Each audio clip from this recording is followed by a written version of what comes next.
సేమియా పాయసము ఎట్లా చేసుకోవాలనో చూపిస్తున్నా ఈ వీడియోలో. ఇగో మనం ఇవి సేమియాలు, ఇవి పాలు, చక్కెర, నెయ్యి, ఇవి డ్రై ఫ్రూట్స్, కాజు, బాదం, కిస్మిస్లు, ఇవి వేసుకోవాలి. ఇలాచీల పౌడర్ కూడా వేసుకోవాలి, అది నేను దంచేటప్పుడు చూపిస్తాను మీకు. ఇప్పుడు నెయ్యి వేసుకుందాము. నెయ్యి వేడెక్కుతుంది కదా, దీంట్లో మనము సేమియా వేసుకోవాలి. ఇట్లా వచ్చే వరకు వేయించుకోవాలి. ఇప్పుడు డ్రై ఫ్రూట్స్ కూడా నెయ్యిలో వేయించుకోవాలి, పక్కకు తీసుకోవాలి, వేయించుకోవాలి.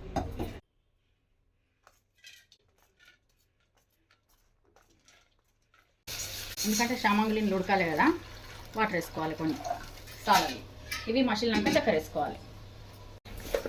ఇప్పుడు దీనికి సరిపడంత చక్కెర వేసుకుందాం. అన్నీ వేసినాక తక్కువ ఉంటే కూడా మళ్ళీ మనం వేసుకోవచ్చు. ఇవో నీళ్ళు మసులుతున్నాయి కదా, ఇవి ఇప్పుడు వేసుకుంటున్నాయి. వేసుకొని కలుపుకోవాలి మంచిగా. ఇవి ఉడకాలి, ఇక మూత పెట్టుకుందాం మనం. ఉడికినాక మళ్ళీ చూపిస్తాం. ఇగో ఇక్కడ పాలు మరుగుతున్నాయి, ఎందుకంటే మనం పాలు వేడి పాలే, మసిన పాలే పోసుకోవాలి సేమియా పాయసంలో.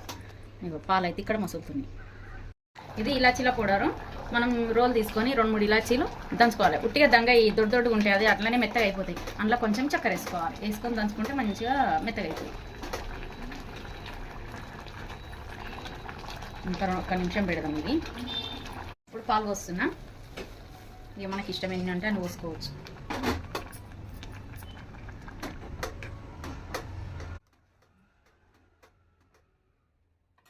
దీంట్లో ఇప్పుడు డ్రై ఫ్రూట్స్ కూడా వేసుకోవాలి. మనం వేసుకునే నీళ్ళు వేసుకున్నాం కదా అవి.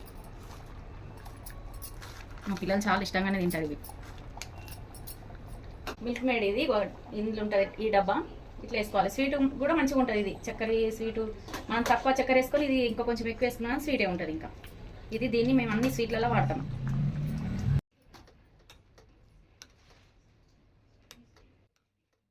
సేమియా పాయసం రెడీ అయిపోయింది. మీకు నచ్చినట్టయితే లైక్ చేయండి.